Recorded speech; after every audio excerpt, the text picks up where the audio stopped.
Go live? Mm-hmm. All right, 3, 2, 1.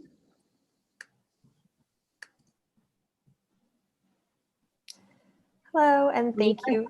Oh, Go live? Yep. All right, 3, 2, 1. Go live? Hi, everyone, and thank you for joining us today. My name is Megan McLaurin, and I am the programming coordinator at Interaccess, which organizes Vector Festival each summer. Interaccess is a gallery and production studio based in Toronto, dedicated to supporting emerging and experimental practices in new media art. I'd like to begin by saying that at Interaccess, we oppose the violence and injustice facing Black and Indigenous communities, and we stand in solidarity in the fight against white supremacy, systemic racism, and colonialism, and urge our community to recognize and stand up against systemic and individual acts of racism. I would like to recognize that the land on which Interaccess operates is the traditional territory of many nations, including the Mississaugas of the Credit, the Anishinaabe, the Haudenosaunee, and the Huron-Wendat, and is now home to many First Nations, Inuit, and Métis peoples. Toronto is in the Dish with One Spoon territory. The Dish with One Spoon is a treaty between the Anishinaabe, Mississaugas, and Haudenosaunee that bound them to share the territory and protect the land. Subsequent Indigenous nations and peoples, Europeans, and all newcomers have been invited into this treaty in the spirit of peace, friendship, and respect. We acknowledge this treaty and remain critical of the ways it's largely been breached by settlers and newcomers. At Interaccess, we commit to the work of renewed Indigenous sovereignty. In light of this being an online event, I know many of you, our panelists included, are joining from places outside of Toronto. So you can learn more about the Indigenous territories and treaties and languages that exist across and beyond Turtle Island at native-land.ca. And today we are excited to be presenting on decentralization, blockchain art, and new forms of community building, which is a panel discussion on NFT art and the blockchain as an artistic and activist medium. This event is presented in partnership with Furtherfield, London, UK's longest running D-Centre for Art and Technology. Since 1996 rather, Furtherfield has initiated experiments in artistic co-creation across digital and physical networks. Furtherfield continues to support decentralized and distributed PTP practices, fostering new projects with artists and seizing and challenging debates about the role of art and technology in society. I'd like to welcome our panelists, Mitchell F. Chan, Sarah Friend, and Martin Zeilinger. I regret to inform you all that Ruth Catlow is unable to participate in today's event. And throughout the session, you can post your comments and questions in the YouTube chat. Please note that there will be a designated Q&A at the end of the session where our panelists will be addressing those questions specifically. And before handing things over to our moderator, I'd like to introduce him to you all. Martin Zeilinger is an Austrian researcher and curator currently based in Dundee, Scotland, where he works as a senior lecturer in computational arts and technology at Abertay University. Martin's work focuses on artistic and activist experimentation with emerging technologies, primarily blockchain and AI, intellectual property issues in contemporary art, and aspects of experimental video game culture. The most recent outcome of this work is a book on AI art and creative agency that was just published with Messon Press, which is also available as an ebook. So Martin, if you have a link to that, feel free to drop that somewhere where people can find it. And Martin has co-curated Vector Festival since 2014, so welcome back. And in 2019, he has organized the Money Lab Symposium in London, UK. So welcome, Martin, and I'll let you take it away. All right. Thanks, Megan, for the introduction. Now, of course, I was going to start looking for a link to my free ebook instantly, but I'll do that later on. So welcome, everyone, to this panel. Yeah, we are sad that Ruth can't be with us today, but she is going to be with us in spirit. I know myself and Sarah have worked with her quite a lot. Mitchell, I don't know, maybe also. Anyways, it's a small world, and there are numerous overlaps and alignments between all of our thinking. and Ruth is a real pioneer in this space. So her thoughts will speak through us, I guess, in some capacity. We have about an hour and a half for this. Since we're short one panelist, I'm going to right now invite everyone who's watching the live stream to not be shy with your questions or comments. I have an eye on the YouTube stream chat window. So we do have, as Megan said, a Q&A at the end of this, but we're very happy to pick up on interesting questions or comments or interjections throughout our own conversation as well, so that this may be more of a dialogue than a panel just between the three of us, a dialogue with everyone here. So I'll begin by introducing Sarah and then Mitchell, and then we'll get started and see where we end up. I'm very excited to have Sarah on board and also Mitchell. They're two of my hands down favorite artists and thinkers, and also activists in this interesting and wild domain of the crypto worlds and the crypto art. And I'm very excited that I have them both together in a virtual room, so to speak, to exchange some ideas and hopefully questions. Let me begin by introducing Sarah. For those of you who don't know her, Sarah Friend is an artist and software engineer specializing in blockchain and the peer-to-peer web. She's a participant in the Berlin Program for Artists, a co-curator of Ender Gallery, which is an artist residency taking place inside the game Minecraft, an alumni of Recurse Center, which is an educational retreat for programmers, and also an organizer of the annual Our Networks conference that deals with all aspects of the distributed web. And Sarah, if I'm not mistaken, is coming to us from Berlin today. We're all over the time zones. Thanks, Martin. Thanks for the intro. Are you in Berlin? Is that right? I am in Berlin. Yeah, right, cool. I'm in humid Berlin. Yeah, I didn't mention, but I'm in Scotland for those out there. So we really are distributed widely today. Quick introduction for Mitchell. Mitchell F. Chan has created innovative works about technology since 2006. He creates large-scale public works, gallery installations, and digital artworks, and is probably best known for creating one of the earliest non-fungible token artworks, which linked the immateriality of the blockchain to the conceptual art practice of Yves Klein.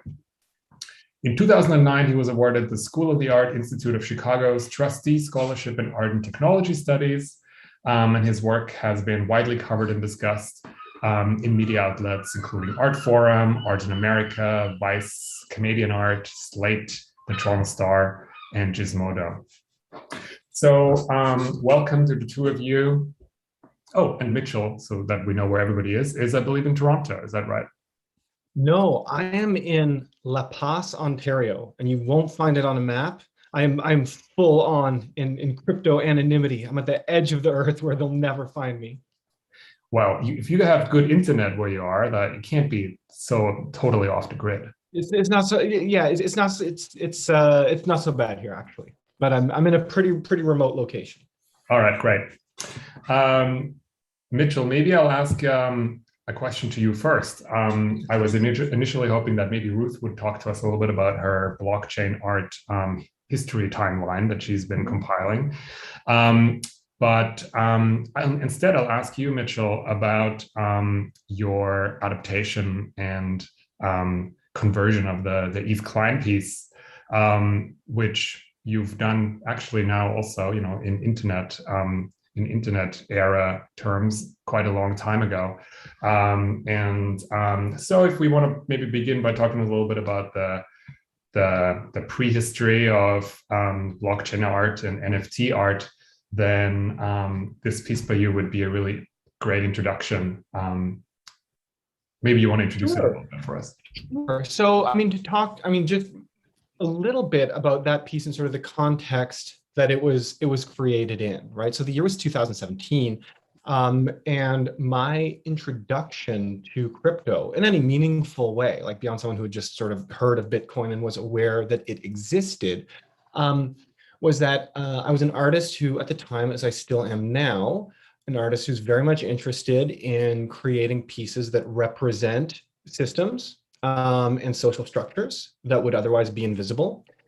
And in order to represent those systems and structures, I frequently employ sets of materials that are themselves nearly invisible, right, or immaterial. So in 2017, the previous piece that I'd done was a sculpture that was made out of water vapor. And I felt like that was about the lightest material that I could use to create a representation of a system. And so I'm thinking more about other systems that infiltrate our lives and shape them, and how you might manipulate them through some sort of material. And of course, I used code as a material before, and it was through that, searching for another art material, that I discovered Ethereum. I said, oh, here's programmable money. I could create something about that. And of course, I think as many of the people who are on this panel or who might be listening into this panel would know, crypto is a bit of a rabbit hole. And eventually you find yourself wondering, like, okay, I understand what this is, but like, really, like, what is this? Like that sort of profound level of like, what is this? What does it mean? And of course, because I'm an artist, I start looking for art historical analogies for this. What are some episodes from art history that will help me better understand on a conceptual level, on a philosophical level, what blockchain means? What does value mean on a distributed ledger, which is nothing but keeping meticulous records of hypothetical value, right? What is ownership in a system that is nothing but keeping distributed records of ownership of hypothetical things, right? And so for me, the art historical analogy that I found was Yves Klein, who was, I think, in my opinion now, having done the research and lived with these ideas for several years, I think was the artist who in history has best understood the ways that art's commodity form and the ownership thereof, and its expressive form and the spiritual experience of that are two intertwined things, and that one actually does reflect upon the other. And so basically I adapted that project to blockchain. I essentially translated Klein's rules for the transference of this project, the zone of immaterial pictorial sensibility, to Solidity code. I'm not a great coder. I'm like a mediocre coder, but I was able to do that. And by doing that, what you end up with is sort of accidentally a token which is not fungible. And so that was cool. So that was really just me trying to understand blockchain through conceptual art. In terms of the prehistory of all this, what I didn't realize at the time, and it is like now with a great degree of embarrassment that I admit my ignorance of this, was that there had been other artists who were had done some also just really fascinating, in-depth, thought-provoking ruminations on blockchain, also using lessons and episodes from art history. And a lot of those people were working with Furtherfield over in London. And they were people like Sam Hart and Rhea Myers, and of course, Ruth Catlow. And at the time I was doing this, I mean, she was already editing a book and there was an exhibition going on. So really, and even, that year at the Consensus Festival, right? Artists have been invited to exhibit there because there was already a recognition that art, in particular, like conceptual art, would be a valuable framework for understanding blockchain technologies. So that was sort of the prehistory. My prehistory, which I should say, to put in a little plug for our sponsor, did happen at Interaccess. So I premiered my thing while Furtherfield's doing all this stuff over in London. Interaccess premiered the digital zones of immaterial pictorial sensibility right there in Toronto. And that was sort of these kind of some of the work that was happening around that time and even earlier, recognizing that art would help us understand blockchain. So I just wanted to, since Martin introduced the blockchain art history timeline, I wanted to plug on Ruth's behalf, for the viewers at home, that it can be found online, a proposal for that project, which is, I guess, a speculative work where people could come together to use the blockchain itself as a curation mechanism for blockchain art history. But if you Google blockchain art history timeline, it's going to be the first result, and there's a nice PDF that breaks it down and talks about a lot of the early works. I'll put it in the chat right now, if you can keep talking for another 30 seconds. Well, I guess I'll share on the subject of blockchain art prehistory, also with Ruth and some other artists and researchers who've worked in the cryptocurrency space for a long time. This is a project that has not yet been spoken about publicly much, but we did some kind of a research experiment into DAO tooling. But our use case for trying out all of this DAO tooling, and a DAO, for those who may have not come across the term, is a decentralized autonomous organization. So we set out to use these DAOs to sort of vote on our favorite works from blockchain art history. And part of that involved, going through it and revisiting the works. And one of the maybe most interesting reflections that our group had when we looked at the totality of the work we'd come across over the past couple of years is how the work has changed over the last 4 years, 4 or 5 years. So in a lot of the early works, and Mitchell, your work is maybe an exception to this in some ways because it was a smart contract work, but a lot of the early work was intervening in the layer of mining. Whereas a lot of the later work, smart contract tooling has gotten better, maybe people are more familiar with the concept, but the more recent work is more often a smart contract intervention over building novel mining hardware, for example, which was going on quite a lot in the early days. Do you think, just to pick up on that, that's a really amazingly interesting observation to me, that of this shift from interventions in mining, which I guess we could also describe as something to do with the mode in which tokens are accumulated or then also produced and circulated, and a shift from intervening in that to intervening in smart contracts.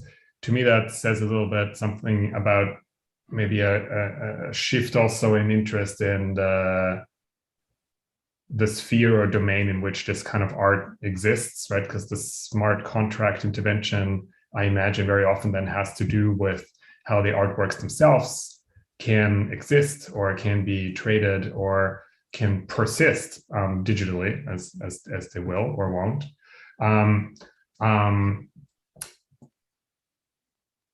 I'm losing my train of thought here, but that's a really interesting insight. Do you think that resonates also with your own work that you do, Sarah? Because I remember ClickMine was one of the works a few years ago that I also curated for an exhibition somewhere in the UK, and that was an intervention in mining, of course. And how would you contrast that with your more recent work, Off? Yeah, I think a few things. One, I agree with what you said. When making work with a smart contract, the work is existing within the sort of commodity landscape of the blockchain directly and is preserved there. But some of the earlier interventions into the space of mining, I'm thinking of like Max Dovey's Breath Miner, or Martin Nadal and Cesar Andaluz's Bittercoin. And so some of these is like they're about blockchain, they're interacting with the network, but the artwork itself doesn't touch the sort of commodity layer of the network, which is kind of interesting. And ClickMine, I would situate sort of half in, half out. At that time in the cryptocurrency world, it felt necessary to respond to the existence of the network itself, to me. And so the subject matter of ClickMine is mining in a lot of ways. And it's also a response to some of the things that were going on in the crazy 2017 bull market of cryptocurrency world, which we saw echoed a little bit earlier this year. History repeats itself. But ClickMine is also a smart contract artwork too. So it is still a smart contract. It's just one that has mining as its subject matter in a lot of ways. And so maybe the protocol can be accepted by artists as a given, and we don't need to respond to that aspect of it anymore with all of our artwork. It doesn't feel as necessary. So far, our conversation has circumscribed what some people might describe as maybe almost a too strict and too narrow definition or conceptualization of what crypto art or blockchain art kind of is. We've talked about interventions in mining processes, in smart contract-based, very conceptual works. But the truth is also, if I go on any of the NFT platforms that are flying around online or read any of the stuff that's popping up in my newsfeed every day, most of the blockchain art, for lack of a better term, really has nothing to do conceptually with the technology or with the ideologies that that form the environment in which the blockchain very much exists. How do the two of you think about that? Are you, I don't know, crypto art purists? Are you interested in crypto art that is also about the blockchain, that uses the technology to think through the maybe political or social implications of the technology?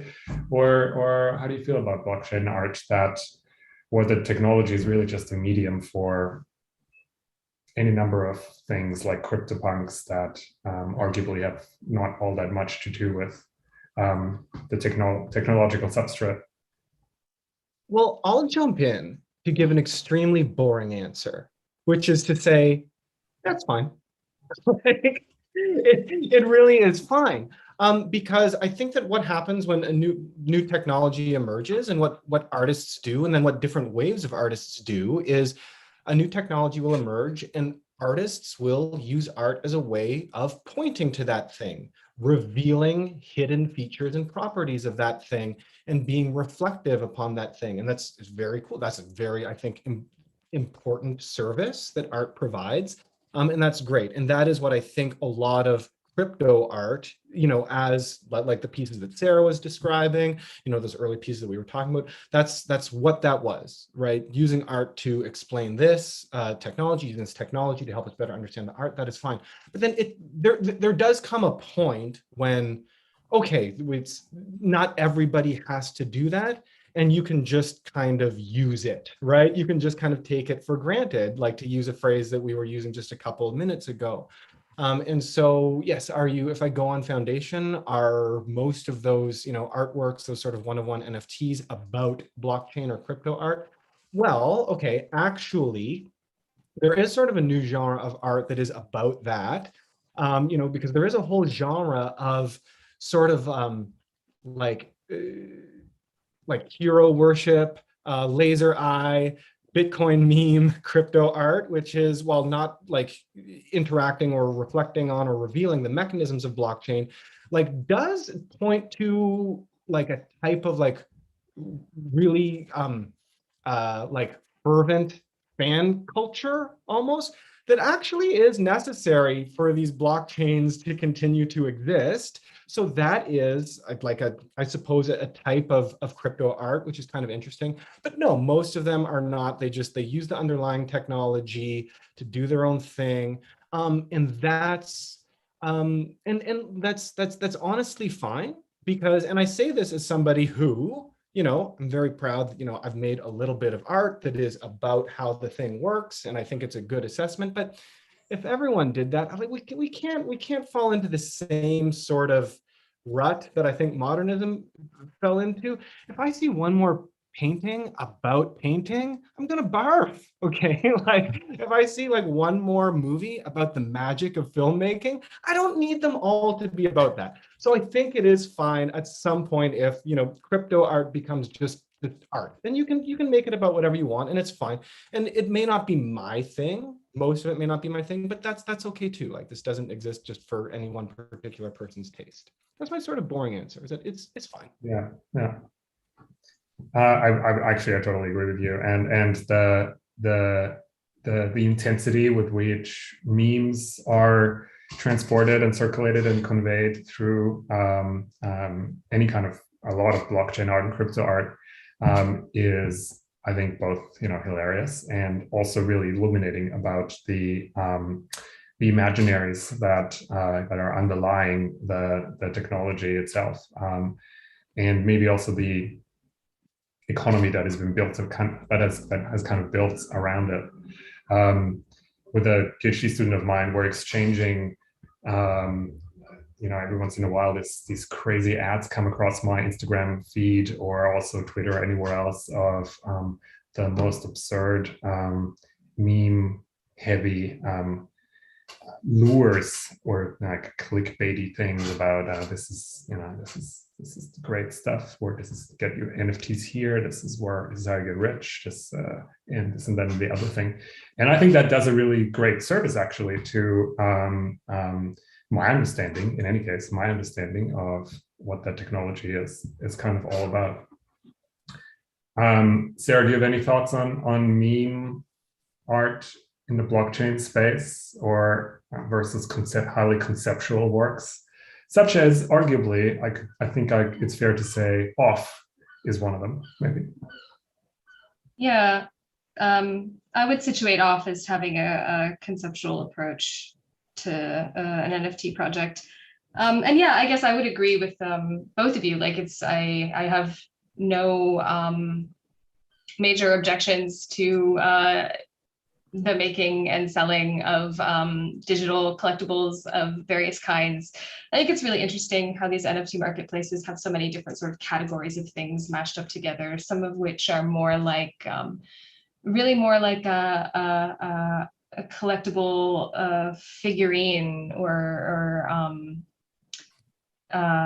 like trading cards mashed up with images which are more like digital paintings, and they're all existing in the same marketplace. It's kind of like an interesting mishmash. It has a real outsider quality, which I kind of find endearing sometimes. A lot of the people who make work on these platforms don't make work for typical art galleries and have maybe never exhibited in them. And there's something cool about those people making a living from the work that they do suddenly because of the rise of popularity. But I will say that I sometimes find all of it getting called blockchain art a little objectionable as a term, because it's just digital art actually, to me. And I don't know that the sales medium is actually the interesting part, though it's the part that makes headlines. I think that term may fall away from describing the phenomenon we've seen now over time. And I will admit, as the creator of a project called Off recently and other blockchain work, and I've been a smart contract developer for 5 years now. So in my work and interest intervenes much more on the level of the protocol, because it's what I'm familiar with. I sometimes feel a little alienated actually from the dialogue around blockchain art, because I actually can't make work for those marketplaces. If you want to do something that is using actually unusual token mechanic, often a sort of standardized plug and play marketplace like won't work for you. And you end up having, I mean, for Off, my project, I had to build my own marketplace because I wanted to enforce things about it that I wasn't able to with this standardized tool. And so the work becomes kind of illegible to the media cycle that surrounds the rise of blockchain art in some ways, which is Yeah, I mean, it is what it is, but it's been a funny experience in some ways to be part of that dialogue, but also not fit in properly.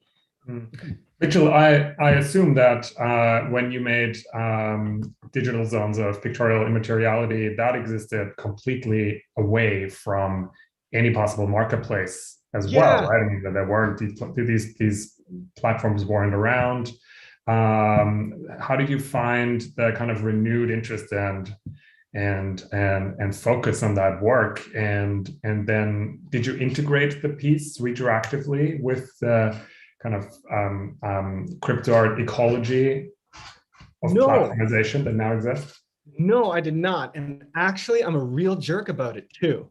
Because no, like this is actually kind of important to me. I agree, like I agree with what Sarah said. I feel with it so much. Like it sucks if you want to actually do something that kind of advances this space or advances like smart contract protocol, like super rare foundation, like these places are not for you. Like you can't do it. And in fact, you're going to get shut out of shut out of this veritable gold rush. But no, what I did, but this was important for me, and I'd rather have the autonomy. So with digital zones, I never made a DApp for it. I never made a marketplace. And some of that comes from my background doing public art. So besides, like mostly in my career, I do the opposite of blockchain art, and I make large sculptures that can't be moved or ever bought and sold in physical places, right? And also gallery installations. And in those cases, I'm always thinking about the context in which you would approach the artwork, right? Before you get the full view of it, you might hear a part of it, or you'll be coming around a corner and you'll catch a glimpse of one side of it or something like that. And you always think about that. So for me, it was important if I'm making an artwork about blockchain and what it is, and that is supposed to reveal, cast some sort of light on what conceptually I believe about this technology, then I would like your experience of it to be couched in like a meaningful blockchain interaction. So everybody who's ever purchased my artwork like has done so like on etherscan.io, like reading the contract, finding the right function, like holding their breath to make sure that they're like not entering things wrong, because it is incredible how much, and like I don't mean this as like as a diss, like it's great that people participate in this ecosystem however they do, but people who have spent massive sums of money in this field like haven't really, in many times haven't really interacted with a smart contract on even like that layer, right? In 2017, I think I posted instructions for how to do it on like Parity and Mist, like from your wallet, like copy paste this contract ABI in there. That really sucked. Like, thank goodness you don't have to do that anymore. But I think it's really cool to do that.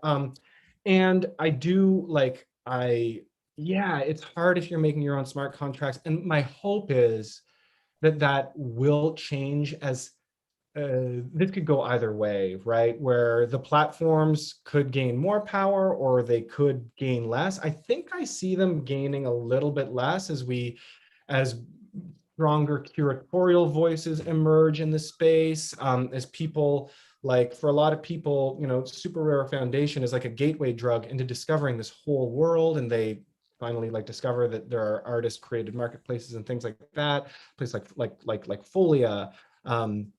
So, hopefully it changes and there's a little bit more room for innovation, reaching audiences in the future.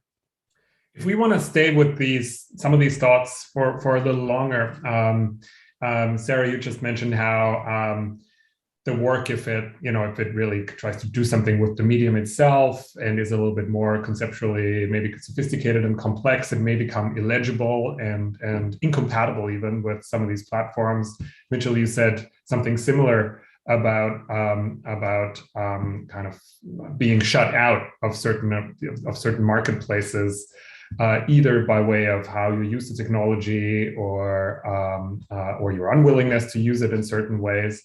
But very often, all of this entire phenomenon of, or renewed interest in the phenomenon of crypto art and NFTs is very often, this is also discussed as something that is empowering artists who previously might not have had access to more traditionally institutionalized exhibition spaces or marketplaces and so forth. So is this something that, I mean, how does that resonate with how you see yourself in this digital art world, as Sarah would call it, or blockchain art world, as I might be forgiven to call it? How do you see yourself situated in that space in terms of empowered or things become more accessible? There are such interesting things going on, actual communities of artists inside of marketplaces. That all work? Yeah, Michelle, do you want to take that one, or should I start? No, please go ahead. Yeah, I'll start. I think that the who is empowered and in what ways it's empowering is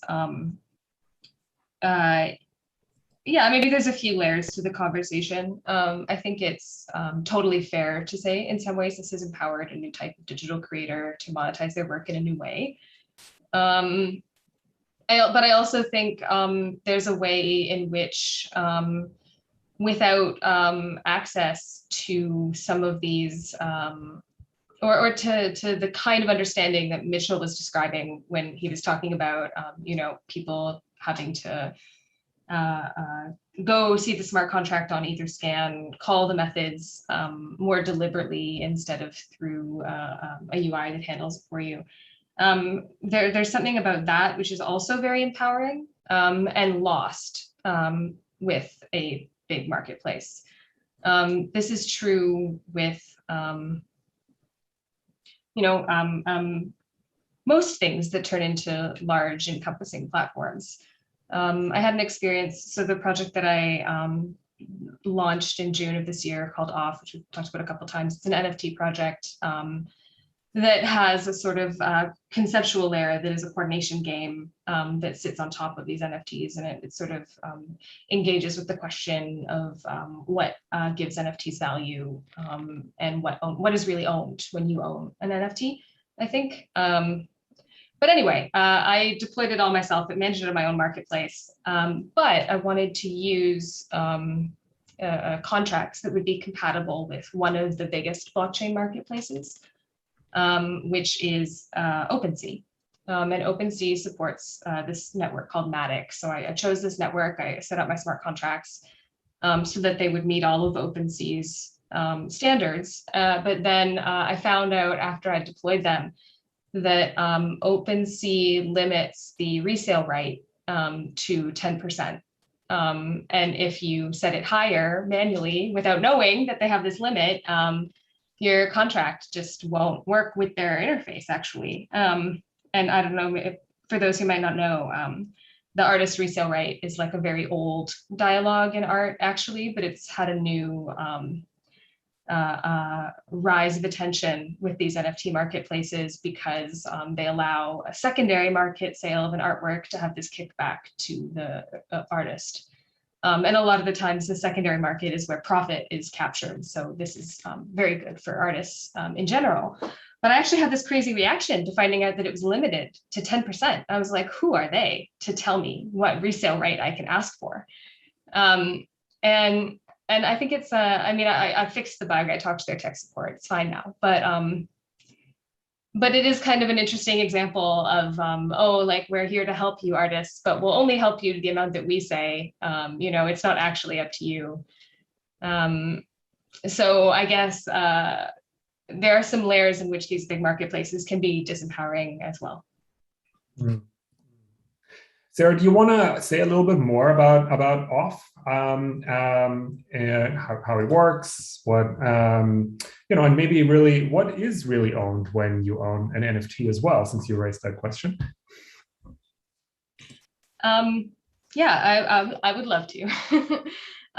So yeah, Off is an edition of 255 images, and the images correspond to the NFTs that correspond to these images. And the images are the pixel dimensions of a variety of popular devices.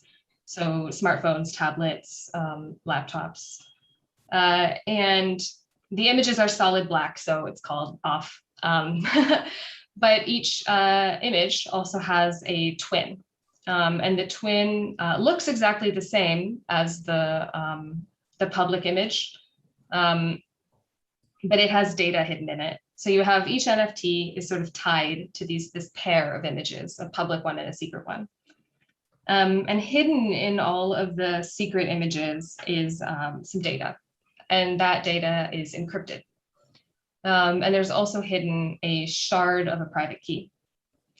And you can tell already that this project is inspired by crypto nerddom, because that key is sharded in such a way that it can only be decrypted if 170 of the collectors combine their secrets. So once you purchase it, you receive the secret image by email and you're presented with a choice. Do I share this image with the other group of collectors? Do I keep it? Do I sort of try to make this choice based on what will ultimately make my image, my NFT, more valuable? And then the question is unanswered, and the coordination game is ongoing. I think a little over 30 of the images have been shared. A little approaching 80 have been sold. There's a second wave of the drop. It's sort of a spread out coordination game. So there's another drop coming in September. The work is going to be exhibited at a gallery in Calgary, and the drop will be timed then. So yeah, does that capture? It's kind of like I guess sometimes I describe it like a massively multiplayer prisoner's dilemma, which is like this choice that these two prisoners have. Do they collaborate or defect? And this is a very similarly structured choice, actually, but with many participants. I would almost want to turn it around, since I was revealed to me at the secret non-live streamed intro of this call that both Mitchell and Martin have off NFTs. And I am curious if they have shared them, if they intend to share them, what they're thinking about in regards to that choice. I would love some insight. Sure.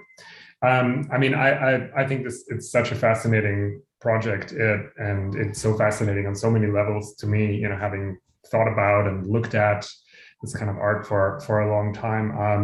I really love how it plays in a way on the gamification that a lot of these marketplaces themselves employ, except in your project, it's an actual game rather than a technique of gamification designed to lure people into collecting more or buying more. And I think personally, I got one of your NFTs. And I think I wanted it mostly because I wanted to have access to that social element of the project, which I imagined would start happening not in a public context, not in a public environment. And I was very, very curious. I remember talking about this with friends a few times before it really all got started. I was very curious about what form that social collaboration between the different owners, what form that would take. And I was almost a little bit disappointed when I realized that you, Sarah, actually provided the infrastructure for that conversation to happen. I think it's a Telegram channel, and of course that made it easier to get in touch with other owners. But I also thought, oh, there goes the first really hard part for someone, because otherwise it would have required for someone to reach out really publicly and try and see who else wants to kind of pitch in. And so I'm lurking on this Telegram channel and seeing what the conversations are that are going on there. And I kind of had a feeling, Mitchell, I don't know what your sense is, that there already has been a forking in that conversation, and the conversation is happening off channel somewhere that I'm not a part of. I'm not sure. But so anyway, so this gamification or this game element is really fascinating to me. And the other thing that is really fascinating to me about this project is how, at the same time that a lot of the NFT art marketplaces are now beginning to popularize the idea of fractionalized ownership of NFTs, which is just crazy because it's supposed to be a non-fungible token that, right? And for once you really have the digital thing, and no, here we go with kind of hedged funds of fractionalized NFTs. And so in a way, what you, Sarah, said about the code that's embedded in the images and how without collaboration, it can't be decrypted. So there is a dimension of fragmented or fractionalized work on a meta level that's going on there as well that I'm very curious about and that I like a lot. Have I shared my off NFT? To be honest, I haven't, but for no good reason other than waiting around a little bit in the beginning, and then I kind of, other things started to happen, and I'm planning to obviously come back to that conversation. I think I dropped off the conversation when people are starting talking about image compression in the shared images and whether that might actually corrupt the data that's embedded. And I thought, well, I have no idea. So let's have that conversation. Mitchell, what are your thoughts? This is the question about image compression. I can answer if there are any off collectors watching the stream who are curious. Yes, image compression will affect the secret data. However, it can, an email attachment or an uncompressed Telegram share will work. I tested it. So do you actually have to right click save to get this secret information, which is great. I haven't shared yet. I do fully intend to. I'll tell you the reason why. This is a major fork in the road in my entire career is that I don't have Telegram. So I have to get Telegrams for this. No, this is what I found out. All the crypto people, they're all on Telegram, okay? They're not on MSN Messenger. They're on Telegram. That's why I had no crypto friends until like 3 months ago, all right? Until Discord was invented. So no, but I'm going to get Telegram. But now that I know that there's this fork in the road, here's what I think we should make a DAO, all right, and pool our offs. And then what we should try to do, let's try to suppress the market for a little bit. Then we'll buy up the floor so that we have enough power, all right, to do this all ourselves and reap all the benefits. I think we can make an off DAO. I encourage it. I encourage, pretty much whatever people want to try because the field is open. There's also an email list actually that I think everyone also receives, but the email list has been quiet or people haven't been CCing me when they use it. One of the two. So I'm not sure. But yeah, one of the tactics, there is the sharing of images, but the other tactic is of course just buying them all up.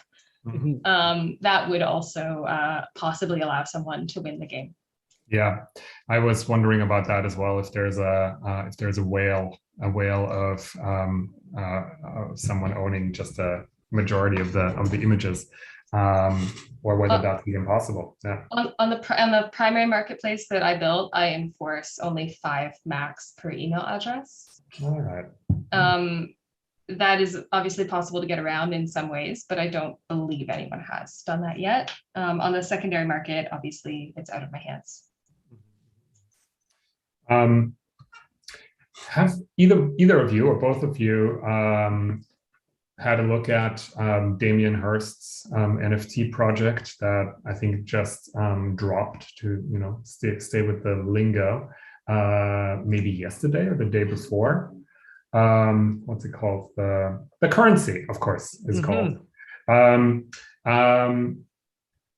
would love to maybe bring this conversation about all the game elements, social elements, very interesting conceptual elements of a project like Off. I would love to see how we can bring that to bear on a project like Damien Hirst's The Currency, which seems to me really wants to also play hard in the conceptual NFT art end of the spectrum. But not only that, but also get everyone to buy a lot and spend a lot of money And I spent a little bit of time on that website yesterday, and the rhetoric around that is built around that project to me is just fascinating, and also a bit dumb as well. From the title to the fact that you can't actually buy anything, you need to apply to maybe be allowed to buy one. So there's all this rhetoric around participation, but not really participation. Participation as a kind of an in-game where, well, I don't know where. So I don't know what the somebody ultimate just goal give me is. could somebody give me an overview of exactly how this, I mean, I saw the Damien Hirst thing. Could someone give me an overview of exactly how it works before I start being rude about it? Is it fair? Well, I think it's an addition of 10,000. Sarah, correct me if I get any of this wrong. And there are these A4 sized dot paintings, and they're all unique, and they're numbered and signed, and they all have the same price. I don't exactly know what the protocol is and that it uses, and what implications that might have for secondary markets and resale. But in the first run, you have to kind of apply to be permitted to buy one of them. And then I think you have a year, well, and they're actual dot paintings, they're physical objects, but you also get an NFT, and within a year of your ownership, you have to decide whether you want to keep the painting or the NFT, and whichever one you don't choose, the other one gets burned. Mm-hmm. And it is kind of styled as a collective experiment about how value is constituted in NFT art. And I mean, to Damien Hirst, it doesn't matter because each of them is 2,000 pounds, and that's a lot of value. And then there you have it. But so that's the kind of conceptual conceit. You either keep the paper version or the NFT. The other one gets burned. What will that do to the overall value of the currency, as the project is called? Yeah, I've heard about this project mostly in the form of controversy over the requirements to purchase, which I think that there's some standards which I'm not that clear on specifically what they are. And I'm also not clear on if it's transparent to the public specifically what they are. Those would be both interesting questions. But you have to be a DeFi power user or an NFT power user to purchase. And I am almost certain that I am not enough of a power user to do that, because the vast majority of my activity in the last couple of years has been on side chains, which is actually to say I may be like too much of a power user for that reason. Yeah, exactly.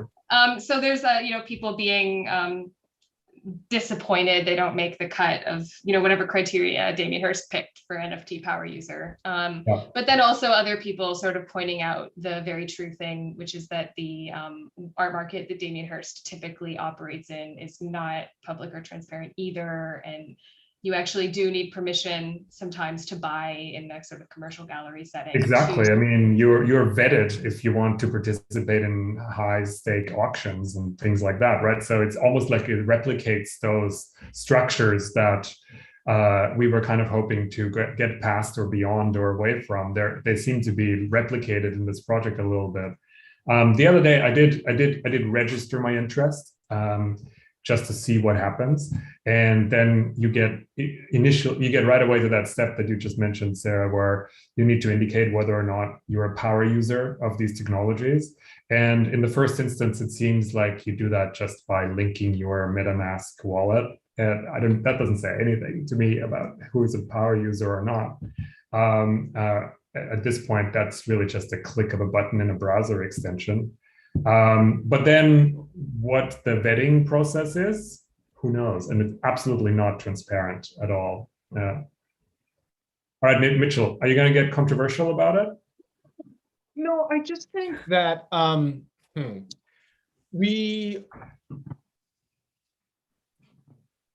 think that this has the same problem that a lot of old artwork that sort a lot of modern contemporary artwork had whenever it tried to engage in the idea of the artwork as a commodity, right? And I think that I think that the art world has more often than not failed to address in an earnest way art's role as a commodity. And I find that usually art that wants to talk about the financial systems through which it accrues value or is transacted, they tend to employ one of two strategies, right? One would be a piece like Lee Lozano's investment piece, where they just create sort of a commodity and say that this was the artwork that is created with some degree of artistic intention. Those tend to be very interesting, but they fail to engage in that dialogue between art and commerce because they have created something sort of only with commodity form, right? And the other strategy that we see is this one, right, which is the sort of sensationalist strategy. I am going to create this thing and it's going to be at this scale for this many millions of dollars, and where it becomes impossible to believe that there's like a credible and earnest investigation here, because the artist has everything to gain and nothing to lose, right? And so I can't really say that this project is innovative, because the problems that I have with it are the same problems that I have with so much other art, that has tried to make similar points. There's no new problems here. I have all the patience in the world for new problems, for people who are doing problematic things with this new technology, if it's new and exciting.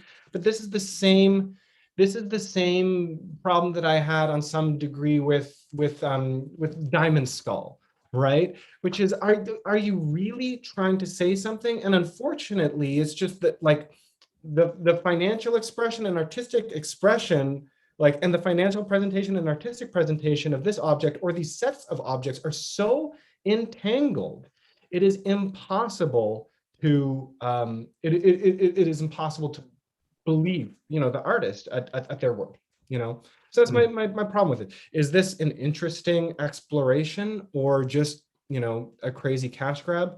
Perhaps we'll never know. And in that situation, I tend to gravitate towards cash grab, right? Because if I'm going to invest in a piece of art, I'd like to be really sure that the artist who created believes that it's a good piece of art. Mm-hmm. I have a question coming in from the viewer chat, and it is this. It's about how old money, meaning reputation and money launderers, has always kind of enabled and constrained the fine art market. What in your opinion are the kind of positives and negatives of patronage in the crypto art scene, particularly patronage of the crypto rich? And that's of course going on a lot, right? Right from the get-go, when the massive auction sale of the Beeple piece turned out to be through kind of a crypto fund in which he actually even had a business stake. And that was then spun entirely as a way of boosting that technology and that scene and being a patron to all of that. So what are your thoughts on patronage in this newly emerging art world? Well, like Martin said, we still got the corruption. We definitely still got the money launderers and the tax avoiders. All of those people have new forms and carry on otherwise. But I guess something that I kind of like to point out, well, I'll say this. I think there's a category of collector of crypto art who is completely sincere, has never bought art before, and is like so excited about the possibility of being an art collector. And I guess that echoes maybe what I said about this like outsider quality that's actually like quite nice about that world sometimes. Those people are definitely out there and exist. the subset of people who are crypto rich, I guess, is different ideologically than people, I think, who are old money rich. In the really early days of crypto, there were a lot of weird politically motivated people. So I also think that one sort of interesting dynamic of the crypto world is it can be quite easy to get funding for things that would be really hard to fund in other ways. And I say this from experience working on a crypto community currency UBI experiment that is largely donation funded by people from the crypto rich community.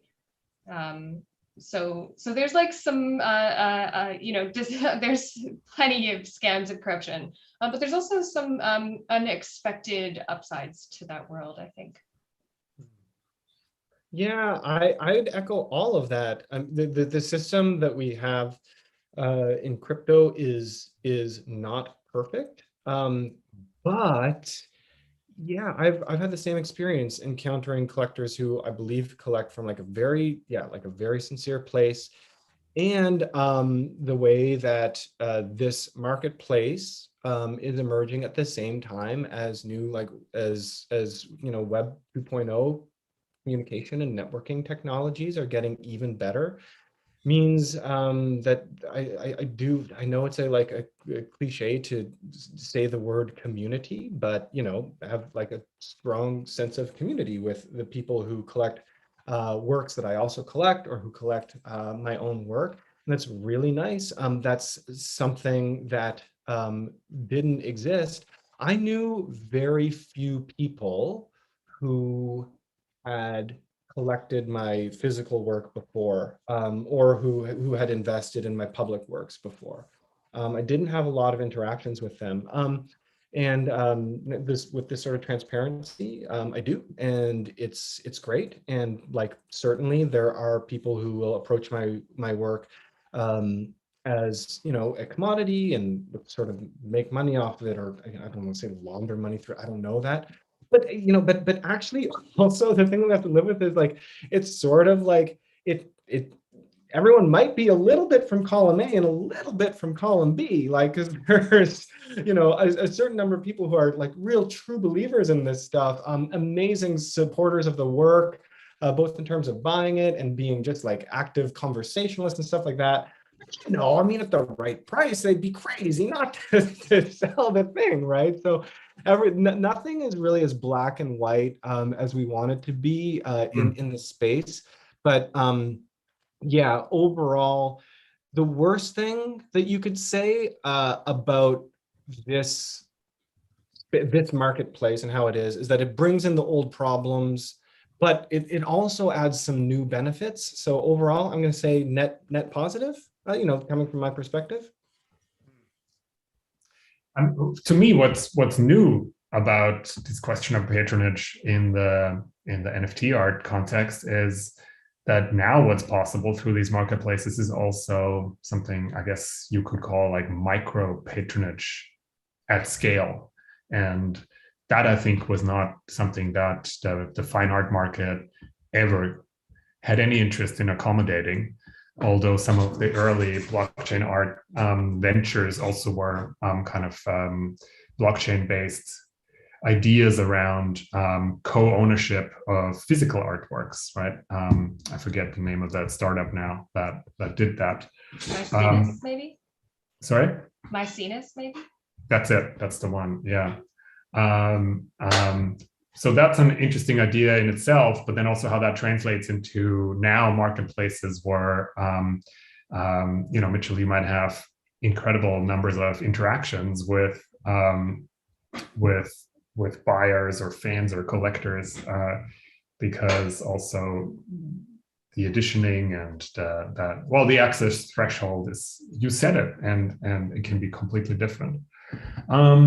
Sarah, you just mentioned your UBI experiment that I know you're very heavily invested in and really strongly involved with. And Mitchell also just said something about community. Do you want to tell us a little bit about that, maybe? It's about circles? Yeah, the project I was referencing is called Circles UBI. And yeah, I could talk about what, so first off, my involvement, I am now on the advisory board for Circles. I was the smart contract lead on the project for a good 2.5 years. And I'm still closely in touch with the core maintainers. What drew me to the project was, I suppose I've always felt about blockchain, and really why I've chosen to work with it is that it allows a type of experimentation with what money is, with what value is, with what ownership is, that has never been accessible in the same way prior to blockchain. And you know, there's all kinds of sort of far out ways you can imagine that being used. In practice, it's been a long, slow road. And so Circles UBI is one of the first projects I came across that I felt was taking that potential for experimentation seriously. It is a community currency that has mechanisms that lead to a more equal distribution of wealth over time. And well, I guess maybe let's not get too into the weeds of how it works, but if you are interested, there's a lot online by this point to be found, and the app itself is at circles.garden. And so, but a number of the mechanisms in Circles are things which really couldn't exist without some of the technology that people started thinking about with blockchains. It builds a couple sort of primitives from an older cryptocurrency world in an older cryptography, world into it. But yeah, it felt new. It felt like something that really no one had tried, and it had this experimental feeling for me of like, I haven't heard of this. This is worth building because we should know what happens if it works, like as a society. And so yeah, I worked on it for a long time, and I think it's maybe an interesting example because it's very, very different in terms of its internal mechanics for what money is and how money works than most of the projects that people think about when they think about cryptocurrency. So it's really like I mean, I like to say it like lets the Overton window shift. It encourages people to also to think about I mean, especially in contrast to sort of protocols like Bitcoin that get talked about like a digital gold, they're deflationary. Circles is like the exact opposite of that in every way. So yeah, it's worth looking into, I guess, if you want to expand the possibility of what money is. And I guess also if this is something people are interested in, I would encourage maybe learning about the history of community currencies outside of cryptocurrency, because there are a lot of them and they're very interesting as well. And maybe a good precedent for some of the types of experimentation that happen in the blockchain world. Yeah, absolutely. I think I've definitely spoken to people involved in offline community currencies who just got so much out of the crypto discourse around what's possible technologically now, and how it aligns with what they were already trying to do. But a lot of it is just, I think, as you said, not necessarily easy in a technical sense, but easier conceptually to realize technologically. So that, yeah. I have another question from the chat, but I'm not entirely sure I understand it fully. So I'll read it out and we'll see what we can make of it. This is from a visual artist who's very interested in DAOs and blockchain as a phenomenological project. But a commenter finds that institutions that deal with DAOs and blockchain art projects often focus on political functions and potential, the commons, decentralization, and are not really interested in the phenomenological angle. Is that your experience as well? Any initial thoughts on this? there's a clarification. Blockchain to me is on a scale between full conceptualization on the one end, full aestheticization on the other end. Somewhere on that scale, it escapes aesthetic perception.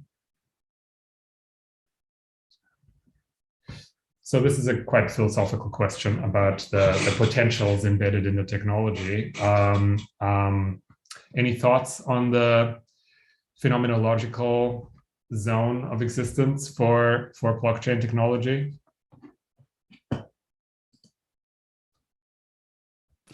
It's funny, I guess I have a little bit of a difficulty understanding the context for that question because, and I'd be really fascinated if somebody here disagreed with me, but I do not think that blockchain has any phenomenological or experiential value unto itself, right? In the sense that like it has no material aspect, there's no particular way to like experience it, you know, except for, I don't know, like maybe looking at code or numbers on a screen or anything like that. And I mean, that was really even one of the points that I was trying to make, you know, in 2017 with digital zones, is that all you can do is sort of have a system of tallying and recording things that is so sort of absolute and public, I guess that it does almost spawn a sort of like feeling, like a feeling of value or something. So I suppose I'm contradicting my earlier point, but I'm not really sure how a DAO could have any phenomenological value. Mm. I'm curious, like what a phenomenological DAO would be doing. Because DAOs are usually governing something or managing a resource. And I think that's why the conversation probably comes across the way it does. So maybe the questioner could give an example. And I guess to follow Mitchell's point about like the aesthetics of blockchain, this is a great question, actually. Like what is the aesthetics of blockchain? It's probably like a long, incomprehensible hex string, just like totally alienating data that needs to be translated for it to be meaningful at all to the viewer. And I guess maybe an interesting question for an artist to think about is like, what do you know, the act of connecting to the network is largely invisible. You know, you see messages come in, but like you're part of a global system that is unseeable. So I do think that's maybe an interesting subject matter for work to be made. But yeah, I'd be curious to hear some examples of maybe like what that in the DAO case in particular, what it would be. We have an example or a suggestion coming in on the chat, not relating to DAOs and what you were saying about organization and governance in community in a community sense, but a suggestion for maybe just like a possible way for human viewers or collectors or audiences to interface in a more experiential way. And it has to do with, the comment is on Decentraland and CryptoVoxel and essentially VR solutions for being in the blockchain or on the blockchain for all intents and purposes, just at least in terms of experiencing the work or how the work is situated and that sort of thing. Now, I'm not convinced that what you're really interfacing with is the blockchain at all, right? But a virtual space in which things are already being translated into human readable versions of digital artworks. But it's maybe in terms of the phenomenological experience that the technology affords, it might be kind of, do you think it's a starting point or an interesting place to experiment? Well, so I'll say that a lot of these metaverse spaces, I am a little bit skeptical about, and I'm willing to have my mind changed. But yeah, is being on Decentraland is not, walking around, the blockchain. The blockchain is just providing like enforceable property rights, over that virtual land. I'm not entirely convinced that virtual land is a place where like we need really strong property rights. Like I'm actually like not sure that was like the utopian like digital future. And yeah, with those like particular spaces, I don't know. I'm also skeptical that the way we're going to experience art in the future is going to be like a simulacrum of the ways that we experience art already today, walking on our 2 feet, down a sidewalk and into 4 white walls, or something like that. And if so, like if it really is going to be the case that like the metaverse is an like inframing mechanism for the experience of artworks and creativity, like then boy, I actually really don't want property rights there. And I actually like really, I don't want any of that stuff, because Sarah was saying before that it's really frustrating trying to make innovative smart contract art on like super rare. You know how much more frustrating it is trying to make innovative smart contract art on Decentraland or crypto voxels? Like it's in, like you actually like you can't do it, or at least I can't, so that's, yeah, I that's kind of my take on it. I am a little bit skeptical. The lens that we use to view art and understand what it is, like I can't have governance on that. I can't have that. Mm-hmm. Yeah, I guess I feel a little similarly about those worlds. I think they're interesting. I'm paying attention and that, but I'm not sold yet. I feel like there's something, I'm going to use the word skeuomorphic about them. Like why do the world that I put my NFT art exist in? Why does it look like this world? Why does it look? I'm not sure that it needs to.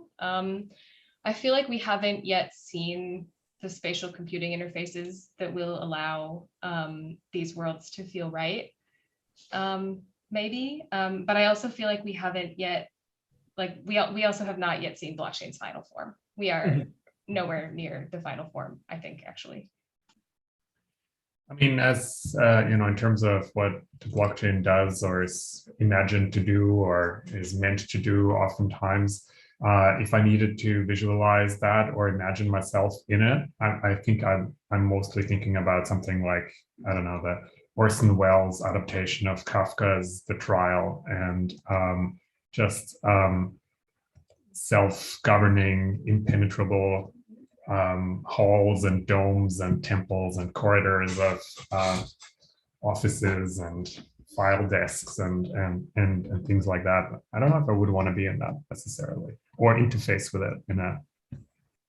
Yeah, I think we already have like the I think that the base layer interface for interacting with the digital art that I want to make really exists, and it's just the web browser window. Like it's sort of democratic enough that you can click my URL and I can create a world, whether it's like a windowed like CSS style sheet, or like in like my own WebGL world where I can just have my own rules about how you move through there. And I think that like for me that's the base layer for experiencing digital art. I don't think I need another middle layer in there that allows me to like press W to jump or anything like that. I'm really looking forward to when researchers who do platform studies as their main thing start looking more carefully or more closely at NFT marketplaces, and the insight that might be derived from really kind of close readings of these interfaces, because I find it very odd and fascinating, that proportionally what amount of the screen real estate is devoted to the art itself in comparison to how often has it been resold? What are the current auction bids? What maybe what layers does the work have? And for the most part, when I browse these marketplaces, all of that paratextual information by far dominates over what I can see of the art itself. So if I take that work of art to be an expression or a manifestation of what the blockchain becomes as an artistic medium, then I'm instantly, unfortunately, sidetracked by the very conventional and very infuriating kind of monetization and marketization techniques that are also going on all of these websites. So maybe that there already is like a phenomenology of the blockchain as an art space that already manifests in these kinds of web interfaces. That is such a fascinating observation about those interfaces. I am now newly excited for this research to be carried out in depth as well. Let's do it. I'm actually working on a project about speculative interfaces. I've done a couple projects about this, but yeah, more to follow. But I guess I wanted to just point out for people who might be interested in the subject of sort of analysis of the NFT marketplace. There was an interesting publication recently by, I think, coming out of Super Rare that looked at the aesthetics of NFT images. And I thought that was super interesting to sort of do data analysis of them. The thing that sticks in my head most is that they found the most commonly used color is purple.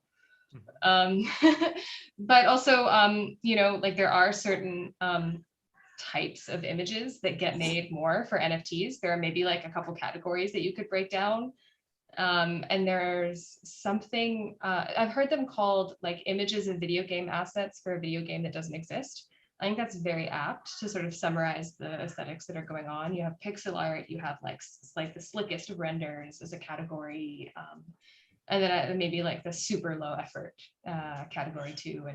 And so I'm also kind of curious how the images themselves might look with some distance to the rise of popularity. We have less than 10 minutes left. Should we maybe wrap it up with some, this is something I've been meaning to ask anyways, just both you, Sarah, and you, Mitchell, if you can think of anything that is particularly interesting and thought-provoking and something that makes you really excited in terms of current interventions in the NFT art or crypto art space.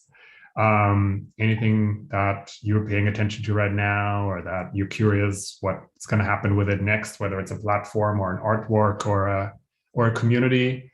What excites you right now about all of this? I can go first. A couple things, I think. One is the adoption of interventions at the smart contract layer by sort of new type of artists. So I'm thinking about the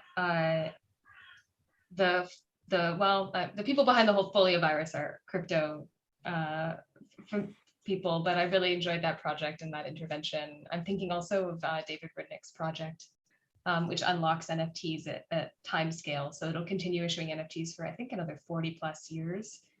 And these, that type of experimentation is really exciting. Another artist who's, I'm seeing the name a lot is Dead Beef, who is making generative works where the code is actually on the blockchain. So something that people criticize about NFTs is the storage layer a lot is actually the fragile or weak part. So I think that work is cool. But I guess more generally or broadly, and it hasn't come up in this conversation, but I'm really interested in collector DAOs, actually. And I'm interested in, I feel like there's a secret competition going on for like what the collaborative ownership form of an NFT is in the future. Is it a collector DAO or is it fractionalized ownership? And or maybe they both have use cases, but it feels to me that they're like related and they're both sort of like quite new. So yeah, we got our 5-minute warning. So I'll stop talking and let Mitchell answer. Oh, there's a lot. That's a lot of suggestions for what to look at and what to figure out more about and dig dig into. That's great. I've taken some notes. Mitchell, any Yeah, thoughts? I'll build on that. I'm also interested in the collector DAOs, and I'm a part of a collection DAO that also owns a full set of Death Thief tokens as well. Anyway, it's really great collection and some really smart people. So I'm very interested in seeing how that and other DAOs move forward. One of the things particularly that I've just started talking about informally with some people is the next stage of collector DAO, which I think might be like the gallery DAO. And I'm interested in how a DAO could go from being simply a collection to like a decentralized autonomous gallery that has new models for supporting artists and investing in them in a long-term basis. And ultimately, like what a gallery DAO would do that neither a brick and mortar gallery that exists today nor a collection DAO would do would be like essentially have like two streams of revenue through which to become self-sufficient and support artists. One is the ongoing collection of an artist's work, and the other is a version of the typical gallery model of supporting and presenting an artist's work and curating it in exchange for gallery commissions. And I think that DAOs are an incredible model for doing this, because instead of having one overworked sole proprietor of a gallery, you're accessing the energy of hundreds of potential token holders in the DAO. So that's something that like I've just started thinking about, and I'm really excited about. I think it really could change how artists have relationships with institutions that support them. So that's one thing I'm looking at, and might be writing about a little bit in the future. The other thing that I'm interested in and will be writing about in the future, but I'm sort of afraid of actually, is how tokenization will impact existing like physical collections and physical artworks. That's something I'm really interested in, and those are kind of my big interest in the space right now. Very good. Thanks for those suggestions and those insights. We're coming up on right 3 minutes away from the kind of cutoff time for our panel. So I think I want to wrap this up and thank you both for really fascinating insights and contributions and conversation. I enjoyed it tremendously. And like I said at the beginning, I was very excited to be able to do this with both of you. And we'll catch up with Ruth another time. Get well soon, Ruth. Yeah. So thanks for your participation and contribution. Thanks for people in the chat for following along on the stream and popping your questions in. I'm pretty sure that both Sarah and Mitchell would be happy to hear from you and respond to questions or comments. I know I would be.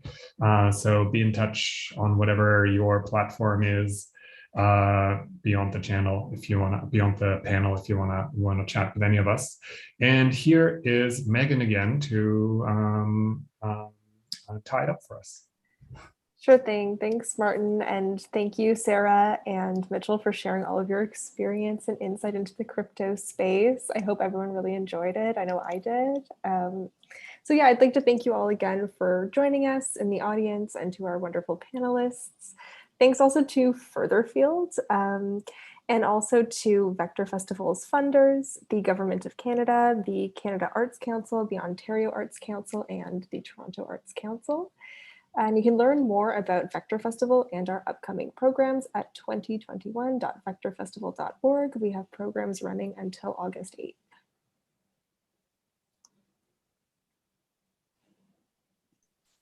Thank you, everybody. Get in touch on all the platforms. Thanks, Interaccess. Thanks, Martin. Thanks, everyone.